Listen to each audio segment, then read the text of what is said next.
अर्जुन उवाच।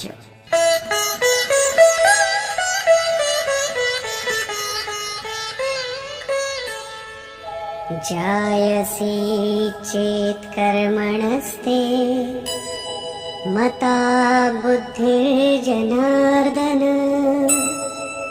तत्किं कर्मणि घोरे मां नियोजयसि केशव।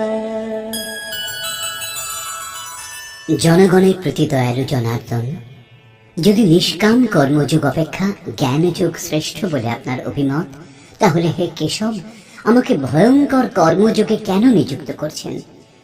নিষ্কাম কর্মযোগ অর্জুনের ভয়ঙ্কর বলে মনে হলো, কারণ এতে কর্মেই তোমার অধিকার আছে, ফলে নয়। কর্ম করবার সময় অশ্রদ্ধাও যেন না হয় এবং নিরন্তর সমর্পণের মধ্যে দিয়ে যোগে দৃষ্টি নিবদ্ধ করে কর্মে প্রবৃত্ত হও। জ্ঞান মার্গে পরাজয় হলে দেবত্ব, জয়লাভ করলে মহামহিম স্থিতি লাভ হবে। লাভ লোকসান স্বয়ং নির্ণয় করে এগিয়ে যেতে হবে। অর্জুনের নিষ্কাম কর্মযোগ অপেক্ষা জ্ঞানযোগ সহজ বলে বোধ হলো।